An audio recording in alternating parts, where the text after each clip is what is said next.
morning, everyone. I would like to call this meeting to order. Thank you for joining us during our weekly virtual MLS breakfast meeting. My name is Shun Zhang from Reimers My Home, and I am your November MLS program chair. A little bit about me. I grew up in Boston and moved to Southern California over 20 years ago. I am a member of West Singapore Valley Realtors since 2009 and been in the real estate industry over 15 years. A few housekeeping tips. All participants will be muted upon entry to the MLS breakfast meeting. And should you have any questions or comments, please remember to enter them into the chat box. Please remember to join us weekly as we have our virtual MLS breakfast meeting every Thursday at 9 a.m. As always, this meeting is being recorded and will be available online on YouTube channel, West Singapore Valley Realtors. Please remember to follow WSGVR social media on Facebook, Twitter, and Instagram. You can also watch all our pre-recorded videos on YouTube. Make sure and subscribe to WSGVR text message service to get the latest information. Text WSGVR to the number 72727. CRMLS quick tips. A participant and subscriber within 2 business days of a citation must correct a violation of the rules and regulations and bring the listing into compliance. Failure to correct violation or cooperate with an investigation under the rules and regulations within the 2 business day correction period may subject a non-conforming listing to removal from the MLS database. Any fines levied against a participant under this section as a result of the action of the subscriber under the participant may be transferred to an appropriate manager under the participant. Today's agenda consists of our affiliate spotlights, John Wax, Snap NHD, followed by our president message by Mindy Ye, 2021 president, and continuing with our guest speaker, Scott Reimers, Community Development Director from Temple City. Just a reminder that to be eligible for today's prizes, you must be a WSGVR member and your name must be displayed to win. No telephone number will be accepted. Affiliate Spotlight and introduction will be brought to you by the affiliate committees, Chair Sage Gomez and Vice Chair Brendan Savesky. The floor is yours, John. Thank you, Sean. I appreciate it. First off, I want to say thank you. I'm blessed and proud to be a part of this amazing association that gives us affiliates so many great opportunities like the Affiliate Spotlight.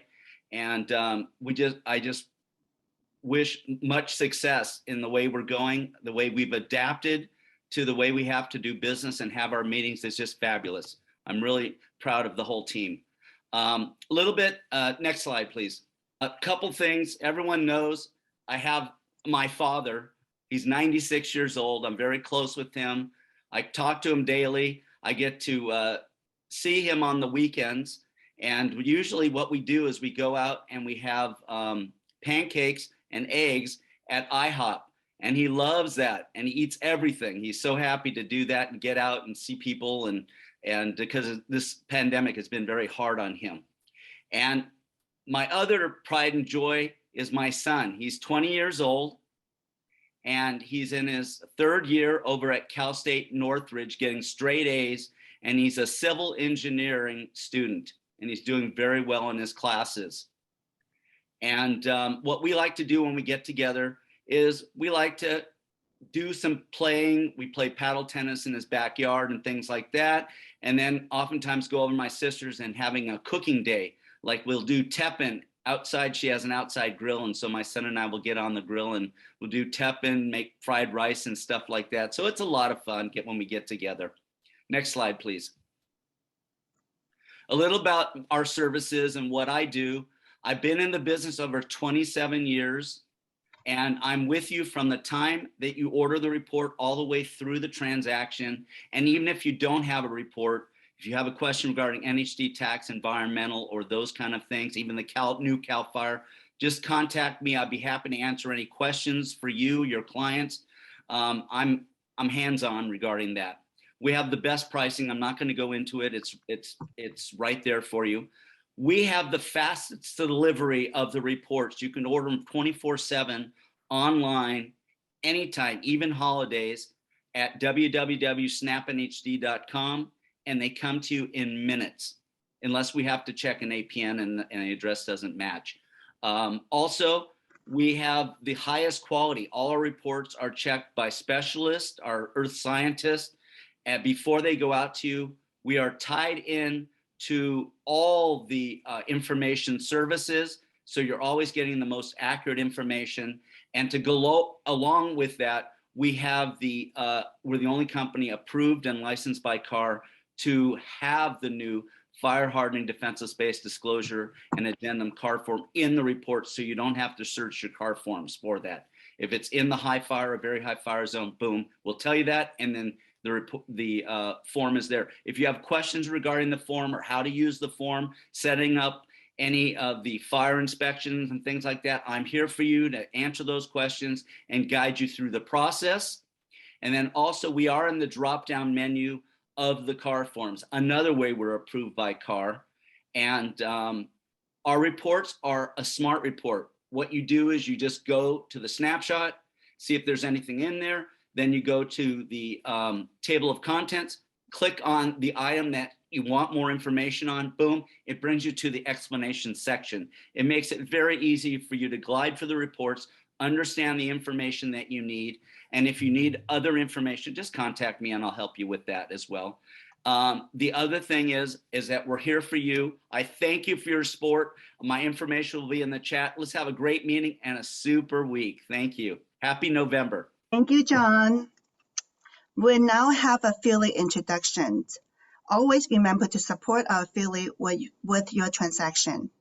Okay, we have Hong Chang from Hong Chang Insurance. Good morning, everyone. Happy Thursday. And if you need any help, give me a call. My telephone right there. Thank you. Thank you, Hong. Angie Tang, First American Title. Thank you, Sean. Good morning, everybody. Angie Tang at First American Title back home. Thank you. Thank you, Angie. Unita Wu, Home Warranty of America. Good morning, everyone. Happy Thursday. Unita Wu from Home Warranty of America. Have a wonderful day. Thank you. John Wax, Snap NHD. Good morning, everyone. I wish you all the best. John Wax with Snap NHD Natural Hazard Disclosure Reports. Have a wonderful day. Thank you, John. Maria Howard. I don't find her. She's probably not here. Yeah, Okay. it looks like she's not here. Sure. Annie Fang, Chicago Title. Hi, this is Annie Fan, Chicago Title. Have an amazing Thursday. Thank you, Annie. Nancy Chan, Lawyers Title. Good morning, everybody. Western Gable Association Realtors, friends and clients. Happy Thursday. Have a wonderful meeting. Have a wonderful month. Nancy Chan, Lawyers Title. Thank you. Thank you, Nancy. Cosmo Sanchez, New Aiming Funding. Good morning, everyone. Please reach out with any home buying questions. Thank you. Bye. Thank you, Cosmo. And now we have included the open pitching for our virtual MLS breakfast meeting. Okay, today's listing, this is my listing. It's 13756 Hollybrook Way is located in Eastvale. The property is over 3,100 square feet. Features with 4-bedroom and 3-bath. One of the bedroom is downstairs, which is perfect for out-of-town visitors. From the moment you walk in, you will be impressed with the high ceiling, abundance with additional special features, such as custom walls, ceiling treatments, crown moldings, and many upgrades. Upstairs were 2 spacious bedrooms with large closets. Owner suite includes a bathroom suite, dual vanity, a glass enclosed shower, and a soaking garden tub.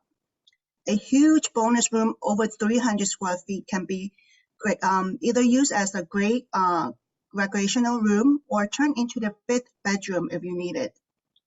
The open concept kitchen offers a beautiful center island, double oven, and a spacious walk-in pantry. The private backyard has a beautiful saltwater heated pool and spa, a custom outdoor fire pit, and an amazing outdoor barbecue kitchen grilling station, which is perfect for friends and family gathering. 4 cars garage, and is only asking for $820. Text for lockbox location and the CBS code. Thank you. And now it's for our president's message. Let us welcome 2021 President Mindy Yeh. Mindy, the floor is yours. Sean, Sorry, she Sean, doesn't have there- any, I'm sorry. she has no, she has no Nope. messages. Oh, okay. No Met President's message today, after all. Okay. Thank you. Mhm. Okay, now we'd like to invite our special guest, Scott Reimers, Community Development Director, City of Temple City. Scott has been a planner in the West San Gabriel Valley Realtor for 20 years. In addition to Temple City, Scott has always worked in San Gabriel and Pasadena. In the Temple City, he oversees building and safety code enforcement, planning, engineering, animal control, business license, and parking permits program. He managed Temple City Comprehensive General Plan updates, the creation of the Crossroad Specified Plans, and comprehensive update of the city's zoning code and the city housing plan. Let's welcome Scott. The floor is yours, Scott. Good morning, everybody. Thank you for having me here. I'm just gonna bring up my presentation really quickly. All right, so in presenting today, Shun had asked me to cover SB 9. That means Senate Bill number 9. This was sponsored by Tony Atkins down from the San Diego area. And it's regarding what are termed urban lot splits. And so this bill was signed by the governor back in September, and a lot of your local cities have been trying to figure out what all this means and how it's going to play out in your local cities. Before I begin there, I just wanted to raise the question about the goose and the golden egg. And this is an old Aesop fable that talks about a story about a man who had a goose that would lay golden eggs. But after a while, after selling them, one day he decided they weren't coming fast enough. So he was going to cut open the goose and just get all the eggs at one time. When he cut open the goose, he found out that there were no eggs inside of the goose. And so he had killed this goose that had laid its golden egg. And I raise this fable because it teaches a lesson about those who have plenty want more. And so then they lose everything that they have. And I think this is an interesting question for us as people who are involved in creating neighborhoods and creating the places that we know and love. Will bills like this end up creating better neighborhoods, which will help improve the quality of life for all of us? Or will this end up hurting the quality of life for all of us, and in the end, leave all of us with less than we have now? So what does SB 9 allow? So basically what it allows is throughout the state, in any of your local cities, and in unincorporated county areas, anything that's zoned R1 or single family, right now you have generally, the rule is about 6 units per acre, and it would allow you to subdivide that property into 2 lots, and it would allow you to build 2 units on each of those lots. So that basically gets you to about 35 units per acre, which is what we would expect for an R3 zone. So basically, we're allowing properties that were zoned for densities of R1 to go up to an R3 type density. So you have a lot that you currently have one single family lot, let's say one single family house on it. You divide that into 2 lots, and then on each lot you can build 2 units. So you're taking a single family lot and building 4 units on that. Now, in doing that, you cannot also do an ADU and a JADU. You're only allowed to do 2 units. So you can do a single family house and an ADU, or you can do just 2 of these urban dwellings. Each unit has to be at least 800 square feet. So for instance, if the city's height limits, or if the city has some set of setbacks that preclude you from having 800 square feet, those rules would have to be set aside so that everybody can have at least an 800 square foot urban dwelling. Now, these are some examples that I have found on the internet of urban dwellings that have been built throughout the United States. So don't think that these are either in Temple City or have been approved. These are just some examples of what other cities have allowed prior to this bill being passed. So one of the new rules is that the lots have to be approximately equal. They have to be about, one cannot be more than 40% the size of the other, the original lot. And the minimum lot size is 1,200 square feet. So a lot of you are selling houses that are more than 1,200 square feet. What this bill allows is that the lot itself can be as small as 1,200 square feet. This does not apply to certain areas. So the legislature, when they approved this bill, they carved certain areas out from applying to this bill. So the area has to be within what's determined as an urban area as defined by the Census Bureau. So basically most of Southern California is determined within an urban area. You can see that in some portions of Monrovia, Bradbury, DeWarty, those areas would be outside of the urban area, but those are generally areas that are probably within the Angeles National Forest. If you have a historic property or it's within a historic district, they cannot use these provisions for SB 9. If it's a hazardous waste site, if it's in an earthquake fault zone, if there has a special flood hazard area, if it's in a conservation area, or if there's some protected species in the area, they do not have, the city does not have to allow these lot splits. None of these apply, for instance, to Temple City. So I can't speak for El Monte, San Gabriel, Alhambra. In terms of setbacks, the city has to allow at least as little as a 4-foot rear yard and a 4-foot side yard setback. They can have a very small rear yard setback and a very small side yard setback. If there's if there's existing structures, we cannot require those structures to be modified. So if you have an existing structure that's only 2 feet from the property line, we have to allow you to keep that existing structure. The parking requirements are pretty extraordinary. We cannot require more than 1 parking space per unit. So where most people we find have at least 2 cars per household, and in many cases more than 2 cars per household, the state is really looking at this as an urban solution. So we can't require more than 1 parking space per unit. And if you're within a certain radius of what are determined high quality transit corridors, a half-mile walk of a major transit stop, or if you have a car share vehicle within 1 block, the city can't require any parking. So this is the high quality transit area map provided by the Southern California Association of Governments. So you can see that most of these are around light rail stations, generally along the 10 freeway as well, because there's high quality transit lines along there. There's also some demolition limitations. So the idea was that the state was trying to get people to keep their existing structures and not demolish. But you cannot demolish any housing that's already set aside as affordable housing if it's subject to rent control, or if the house hasn't been occupied or has been occupied by a tenant in the last 3 years. So this really has to be a property that is owner occupied in order to allow demolition. If the property has been rented in the last 3 years, they can't demolish more than 25% of the exterior walls. The city, when it reviews these applications, the state wanted us to review these applications very quickly. So they're trying to remove any subjectivity from it. So all of our standards have to be what is determined as objective. So basically think about it as a checklist or yes or no type questions. So our standards for design have to be standardized. Everything has to be standards, no guidelines.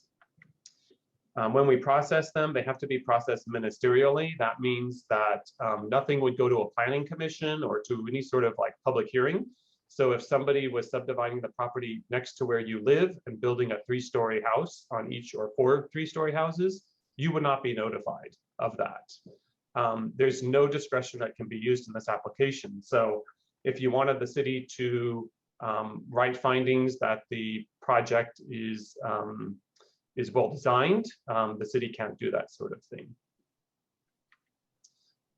We cannot require, we can require easements to the property so that people can get to and from the property, but we can't require dedication of a right of way. So that means we can't require a street to be dedicated, and we can't require any offsite improvements. So typically, if someone's building a new apartment building, we would require them to install sidewalks and curbs and gutters. We're not allowed to do that in these instances. These cannot be used for short-term rentals. The state was very clear about that they want this to be used for housing. Again, ADUs and JADUs are considered in the maximum number of units. So 2 units maximum per lot, and that would include an ADU or a JADU. The structures can be attached. And this is significant. The owner has to sign an affidavit that they intend to live on site for 3 years. So this was not considered by the state to be a way for big housing developers, KB Homes, Lennar, to quadruple the density of their sites. It was really meant for single family property owners a way for them to provide additional housing. They can't, once you subdivide a property using these urban lot splits, you can't come back and do it again over and over and over again. You can only do it once. If you subdivide one site, you cannot then subdivide the adjacent site or the site that's next to it. So again, this was in order to stop major housing developers from using this bill. And you must allow the owner to keep non-conforming conditions. So if we have a property that has a really small setback, we can't require them to go back and change that setback so that it's conforming. So just wanted to give you some examples. These are very rough sketches about what this might look like in some of our different sized properties. So on this property, you have a pretty big lot, 50 by 200, 10,000 square feet. So if the driveway is 20 feet wide, this is what you would look at. You'd have probably 4 units all connected.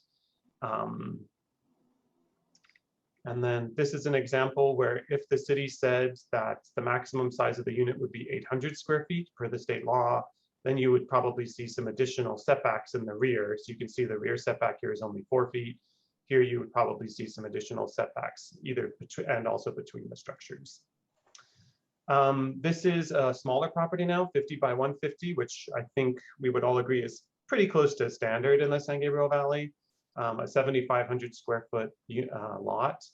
In this case, you have a 20-foot wide driveway. Now, the units in this example are 1,400 square feet.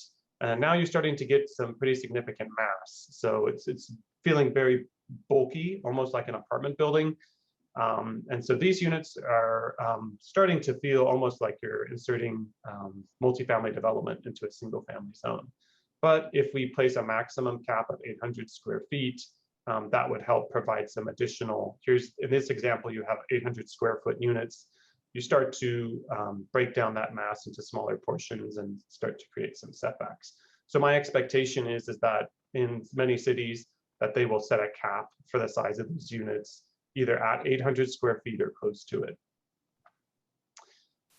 This is an example that we showed our council, is that if we didn't allow any parking on site, what would happen, and the idea here was that not requiring a driveway. So you can see so much land here is provided for the driveway. This is a 15-foot driveway. There's some examples with a 20-foot wide driveway. So much of the land is taken up with driveway space. If we did not need a driveway, then you could have a shorter building that's only 1 story tall, and then you would could have it built around a courtyard that provided some more open space for these residents. So this is an example that we will be showing to the Planning Commission next week. This is a really small lot. So this is 5,000 square feet. So this would be subdivided into 2, and then you'd have 2 800 square foot units. So you can see what that's starting to look like. Here's a very shallow lot. So this is 90 by 70. This is about 6,300 square foot lots. We have some of these in Temple City. These lots could result in a unit that's around 1,200 square feet. But if we set a cap of 800 square feet, that would probably give us a larger rear setback and some additional step backs on the second floor. So that's kind of what we're expecting if the city didn't put any rules in place to provide some additional setbacks and such. So some of the things that we presented to our council back in October and to our planning commission were things to some initiatives in response to SB 9. One of those was considering adopting historic preservation districts. If residents wanted to be involved in historic preservation, that they could come in and apply to be a part of one of these districts, and SB 9 does not apply within historic preservation areas. Establishing impact fees. So this is common in many cities, but Temple City itself doesn't have any impact fees. But basically it's a fee on new development to make sure that they're paying their fair share of their impact on a community. Some cities are looking at requiring some affordability requirements so that if new units are being built, they have to remain affordable for a certain period of time.